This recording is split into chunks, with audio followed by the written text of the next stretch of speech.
Hey, what's up? I'm charging my phone now, so it's got a funny little angle. It's sitting on 20%, so I need to like be careful for it. Anyway, going back, please go check out the previous parts to gauge your bearings, to figure out what in the world we're talking about. Otherwise, you're gonna be confused. I'm sorry, my phone charger, so it's not very stable.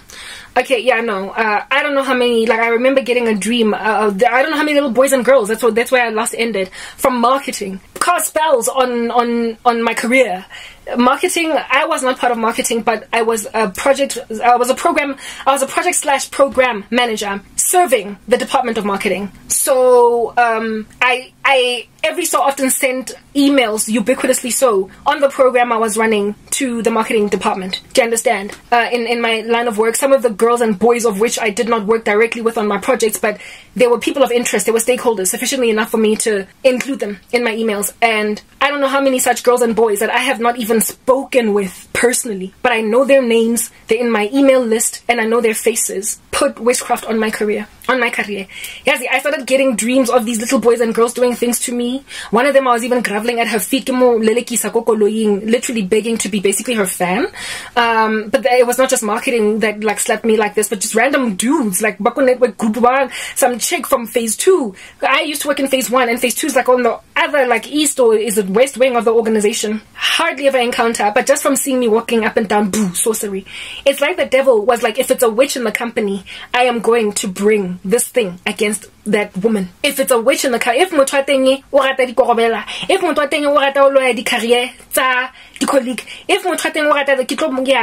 gonna fetch anyone that has ever dabbled in the darkness, and they are all going to bewitch her. It not only were random strangers that were also colleagues, however, that put witchcraft on me, but it was also colleagues that I was close with. As in, like, they were friends. As in, like, we shared lunch and broke bread, and every so often I sometimes saw them outside of work and we had lunch. They also... If it was a person involved in dark arts, that's like MTN, Shem. If you have put witchcraft on me and you were working at MTN in 2014, you were just a member of the military and army, Yagasatani, but you don't know because you thought that you were putting a spell on me, Jeffela, as one person, but Satan was literally charging you against the saints of God in that company. And I was in particular fired from my job. I lost everything. I later on got a dream, even though I was no longer working for the company, of another colleague of mine that I was made to leave. Like, she just left. She just decided to put in, like, she decided to accept voluntary, what do you call this, without having another job. Voluntary retrenchment. She was a mother of many kids, and she couldn't afford to not have a job, and she just quit her job without an alternative of another one. Yo, guys. Okay, in this dream, I don't want to explain individual dreams. I've just been through so much, so you can understand what my spiritual gifting has shown me. But in this particular dream, it was me, this girl, this colleague of mine, and one other colleague. And there was another colleague driving a car. And we were in the back seat of the car. The other colleague was in the front, next, passenger seat front. Basically, shotgun, ne? And this chick drove the vehicle, and as we were approaching some kind of a cliff about to fall off it, she got out of the car. Mind you, this colleague, in waking life didn't even have a driver's license. She couldn't drive. She used to use a driver to get to work. But in this vehicle, in this dream, she was driving, and I was in the back seat with this one colleague with the many kids, and so another colleague was driving shotgun with her, and the vehicle got close to a cliff. Do you understand? Where it was about to dive over, and she, while the car was still moving, got out, and she didn't even, like, when you get out of a moving car and you like roll, making like a steering in a movie. No, she literally got out and walked perfectly, almost as if though her steps were counted or something, strategically, to land without falling, while all of us were in this car that was headed to demise. And we sat in this car, and as we all literally were in the vehicle, as I watched the vehicle go like over the cliff, plunge in, and just go down. And then I woke up. Yeah, well, I was the first to go. I got fired.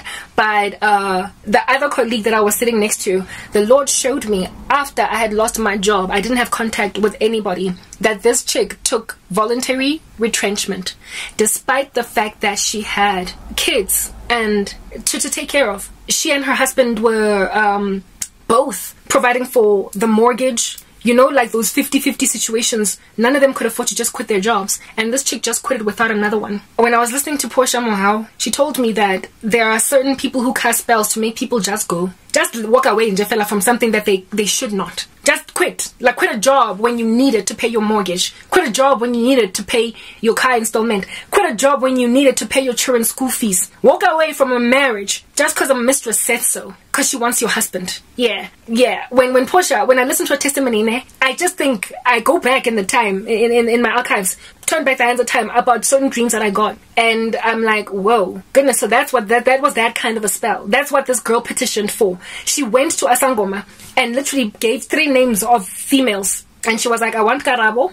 Let's say the other 2 girls' names were Lerato and Pinky. I want Karabo, Lerato, and Pinky to leave MTN so that I can be promoted to senior project manager or program manager or whatever. She literally just hooked up a spell to say, I didn't leave. Me, I'm a Christian. I resist these things. I was fired.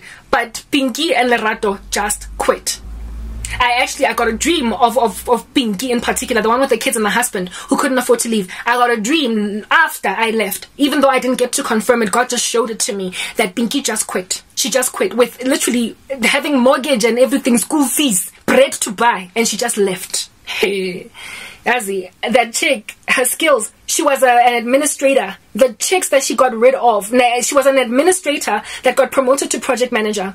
And the chicks that she got rid of the careers of, not careers, but to make them leave MTN, they were all much more senior than her. So if at all she was going to get like raised up the ladder, if she was going to grow fast, she had to get rid of these senior PMs because we would always be considered first above her before she would ever do anything. We had more experience, we had more qualifications, and so there was no way she was going to conquer that feat. She was not going to overwhelm that while we were still around. So she was like, just let them quit. Let them make them quit. But Karabo didn't quit because she's got the Holy Spirit. She doesn't respond to witchcraft. But you know what? They can force you out of a company by just firing you without cause. So she got what she wanted.